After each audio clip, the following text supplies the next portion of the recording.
దేవుని పరిశుద్ధాత్మ అందరికీ వందనములు. మరొక పరిశుద్ధ పునరుత్థానం మరి మనందరం చేరి ఆయన నామాన్ని ఆరాధించుగా మరి కొన్ని మాటలు మన బైబిల్ గ్రంథంలో మనం ధ్యానించి ఆరాధనకు వెళ్దాం. మనం చదువుకునే రీతిగా కీర్తనలు 95:1-7 వచనాల్లో మరి 4వ వచనం మేము చూసినప్పుడు, దేవతలందరికీ పైన మహత్యం గల మహారాజు, భూమి ఆకాశ స్థలములు ఆయన చేతిలో ఉన్నవి. 5వ వచనంలో ఆయన హస్తములు భూమిని నిర్మించెను. కాబట్టి మన దేవుడు ఎంత గొప్ప దేవుడు అంటే ఆయన హస్తములు భూమిని నిర్మింపజేసాయన్నమాట. చూడండి, ఆది కాలంలో నేను రెఫరెన్స్ చెప్తున్నప్పుడు త్వరగా తీర్చగలరు ఎవరి బిడ్డలు కానీ మిగతా వారు కానీ.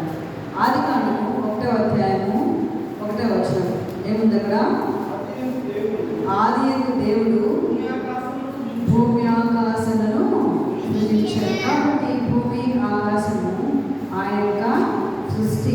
చూడండి, నిర్గమకాండము 20:11 వచనంలో అక్కడ ఉంటుంది, ఎన్ని దినాలు ఆయన సృష్టించాడమ్మా? ఎన్ని దినాలు?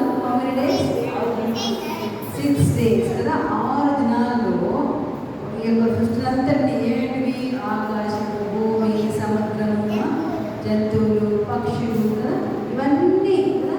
మనం ఒక చిన్న పని, మన ఇంట్లో ఒక చిన్న పని చేద్దామంటే కూడా వారాలు పడుతుంది కదా. ఎంతమంది పని వాళ్ళు ఉన్నా కూడా, ఎంతమంది వర్కర్స్ ఉన్నా కూడా, మన దగ్గర డబ్బులున్నా కూడా ఒక చిన్న పని, మేము ఒక చిన్న బాత్రూమ్కి 2 బాత్ టైల్స్ మారుద్దాం అనుకున్నాం అంతే. ఎంత రోజు పని అంటే దగ్గర 7 to 10 days పడుతున్నాం మా గమనించారు. కాబట్టి ఒక చిన్న పనినే మనం అంత టైం తీసుకున్నప్పుడు ఈ సృష్టి కదా, ఒకసారి మీరు చూసినప్పుడు ఎంత సృష్టి అది. ఆ సృష్టి అంతా ఎన్ని దినాల్లో చేశాడంటే దేవుడు? 8 దినాల్లో, 6 దినాల్లో చేశాడు. అంతేకాదు, నెహెమ్యా గ్రంథము 9వ అధ్యాయము 6వ వచనం. నెహెమ్యా 9వ అధ్యాయము 6వ వచనం. ఆయన గొప్పదనాన్ని చూసినప్పుడు ఏముంది అక్కడ? 9:6 ఆకాశ సైన్యమంతయు నీవే అతిథుడైన యెహోవా,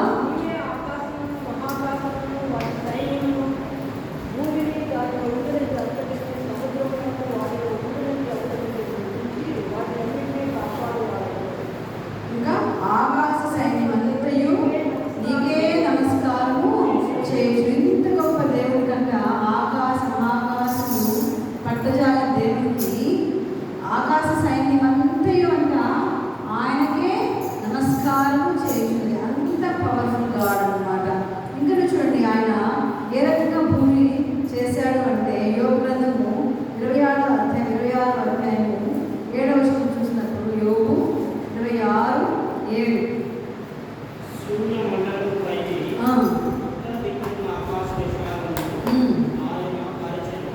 ఆకాశ విశాలను పరిచను,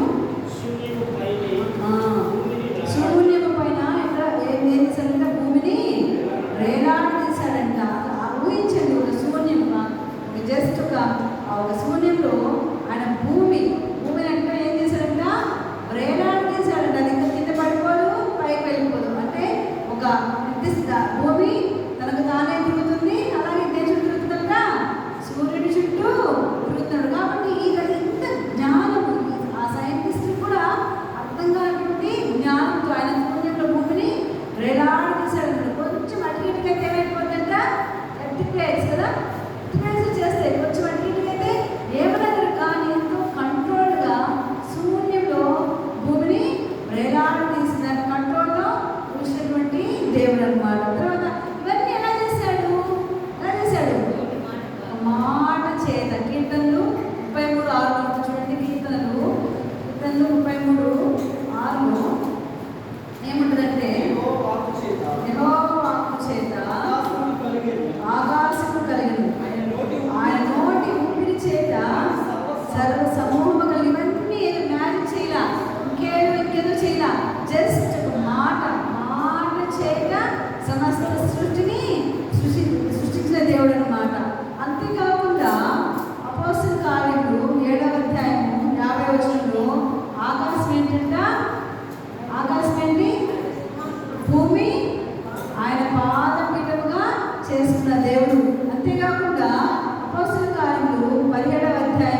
కాబట్టి ఆయన అందరికీ ఏమి ఇస్తాడంట?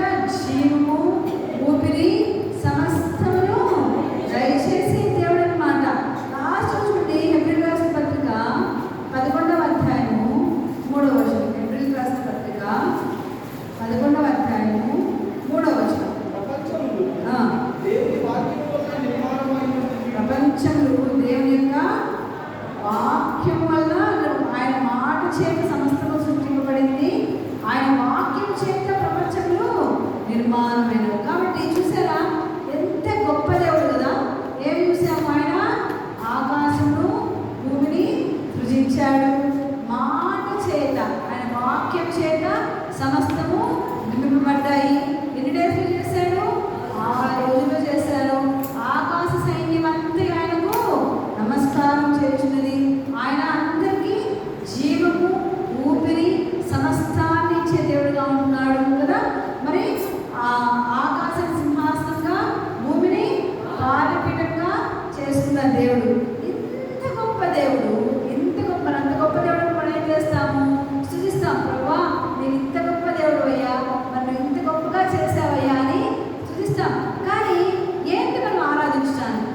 అంత గొప్ప దేవుడు నీ నా జీవితంలో ఏం చేశాడు అనేదే ఆరాధన. కొన్ని మాటలు మనం చూద్దాం. అంత గొప్ప దేవుడు, అంత మాట చేత ఈ సృష్టించిన దేవుడు అంటే దట్ పవర్ఫుల్, ఎంత సో పవర్ఫుల్ గాడ్ కదా. అంత దేవుడు నీ నా కోసము ఏం చేశాడో కొన్ని వచనాలు చూసి ఆరాధిద్దాం. చూడండి, యెషయా గ్రంథము 53వ అధ్యాయము 5వ వచనం. యెషయా మన అతిక్రమం బట్టి రాజులండి, మన అతిక్రమం బట్టి గాయపరచబడను, మన దోషమును బట్టి నలుగొట్టబడను, మన సమాధానార్థమైన శిక్ష అతని మీద పడను, అతను పొందిన దెబ్బల చేత మనకు స్వస్థత. చూడండి, ఇవన్నీ మన కోసం ఏం చేశాడంటే దెబ్బలు తిన్నాడంట, గాయపరచబడ్డాడంట. ఆయనకు అవసరమా? హీ సో పవర్ఫుల్ గాడ్, సాడే గాడ్ కదా, సార్వభౌముడు, సృష్టినే సృష్టించిన దేవుడు. మాట దగ్గరలా మ్యాజిక్ చేయడం, ఏ కష్టం వల్ల ఏం లేదు, జస్ట్ మాట. ఇది కలుగుడుగాక అంటే ఇది కలిగింది కదా, ఇది జరుగుడుగాక అంటే ఇది జరిగింది. అంత పవర్ఫుల్ గాడ్ నీ కొరకు నా కొరకు ఏం చేయబడ్డాడంట? నలగొట్టబడ్డాడంట, గాయపరచబడ్డాడంట, శిక్షింపబడ్డాడంట. అంతేకాదు కానీ 2వ కొరింథీయులకు రాసిన పత్రిక 5వ అధ్యాయము 2వ కొరింథీయులకు రాసిన పత్రిక 5వ అధ్యాయము 21వ వచనం. ఎందుకనగా ఆయన యందు దేవుని నీతి అన్నట్టు పాపం ఎరుగని ఆయనను మన కోసం పాపముగా చేశాడు. పాపం ఎరుగని ఆయనను మన కోసం ఏంగా చేయబడ్డాడంట? పాపముగా చేయబడ్డాడు. అంత పరిశుద్ధమైన దేవుడు, అంత సార్వభౌముడు, నీ కోసం నా కోసము నిన్ను నన్ను నీతిమంతులుగా తీర్చడానికి ఆయన ఏంగా చేయబడ్డాడంట? పాపముగా చేయబడ్డాడు. ఇంకా చూడండి, గలతీయులకు రాసిన పత్రిక 3వ అధ్యాయము, గలతీయులకు రాసిన పత్రిక 3వ అధ్యాయము 13, 14 వచనాలు.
యేసు మరణం పొందిన మన కోసం ఏమయ్యాడంట? మరణమే లేని దేవుడు కదా, సృష్టికర్త. సృష్టినే సృష్టించిన దేవుడు మనం చూసాం కదా. అలాంటి సృష్టికర్తకు మరణం ఉంటుందా? ఉండదు కదా. ఆయన నిత్య జీవం గల, మనకే నిత్య జీవం ఇచ్చే దేవుడు, మరి ఆయనకు నిత్య జీవం గల దేవుడు కదా. మరి ఆయన మన కోసం ఏమయ్యాడంట? ఒక మనుష్య రూపుగా, ఒక సాధారణ మనుషుని ఈ లోకానికి వచ్చి మరణం కూడా పొందాడంట. శాపమయ్యాడు, శిక్షణ అనుభవించాడు, గాయపరచబడ్డాడు, ఇంకా మరణమయ్యాడు. ఇంకా చూడండి, 1 పేతురు గ్రంథము 2వ అధ్యాయం 23-24 వచనాలు. 1 పేతురు రాసుకోవడానికి ఆయన దూషింపబడి బదులు దూషింపలేదు, ఆయన శ్రమ పెట్టబడి బెదిరింపక న్యాయంగా తీర్పు తీర్చి దేవుడికి తను తాను అప్పగించుకున్నాడు. మనం పాపం విషయమై చనిపోయి నీతి విషయమై జీవించినట్టు ఆయన తను తానే తన శరీరమును మన పాపమును ప్రాణం మీద మోసుకున్నాడు. కాబట్టి ఏమి చేయబడ్డాడా? దూషింపబడ్డాడు, ఇంకా శ్రమపట్టబడ్డాడు, మాను మీద మన పాపములను మోసాడు కదా. ఎంత ఆ యొక్క శిలువ కార్యాలను మనం చూసినప్పుడు ఎంతగా వేదన చెందాడు, ఎంత రక్తం కారణంతగా, చివరి రక్త బొట్టు కారణంత వరకు ఆయన వేదన పడ్డాడు. ఆయన చెమట రక్తముగా మారింది కదా. మనుషులు చూడనల్లని వాడుగా చేయబడ్డాడు కదా. పిడిగుద్దులు గుర్తిపించుకున్నాడు. ఎంతగా మన కోసం సాక్రిఫైస్ చేశాడు. ఇంకా లాస్ట్ చూద్దాం చూడండి. కాబట్టి ఇంత గొప్ప దేవుడు కదా. ఏం చూసాను? ఫస్ట్ ఆయన సార్వభౌమత్వం చూశాను. ఎంతగా సృష్టించాడు.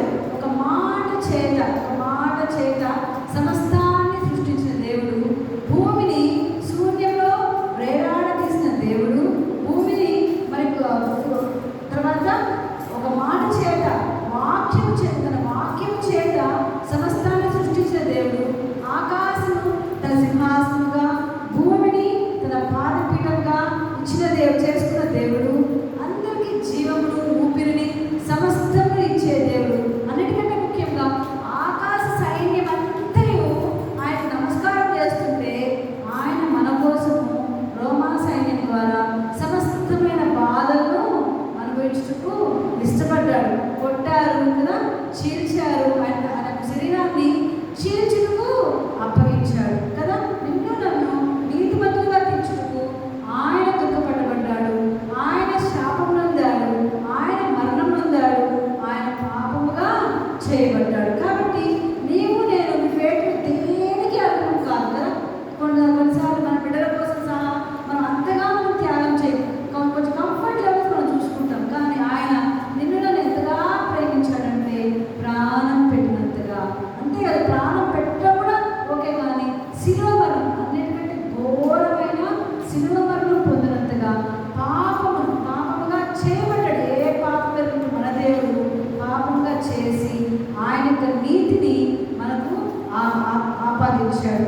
అబ్రహాము పొందిన వాగ్దానము అన్ని జనులకు నీకు నాకు ఇచ్చుటకై ఆయన శాపముగా చేయబడ్డాడు, ఆయన మరణం పొందాడు. మరి ఇంత గొప్ప దేవుణ్ణి, ఇంతగా మనల్ని శాపం నుండి, పాపం నుండి రక్షించిన దేవుడు కదా. ఒకప్పుడు మన జీవితాలు మనం చూసుకున్నప్పుడు ఎంతో ఘోరమైన బ్రతుకులు, ఎంతో ఘోరమైన పాపం చేసేవారు, ఎంతో నరక శిక్షకు పాత్రలను, లోకంలో ఆ పక్క ఈ పక్క తిరుగుతున్న వాళ్ళం. ఖచ్చితంగా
మహిమ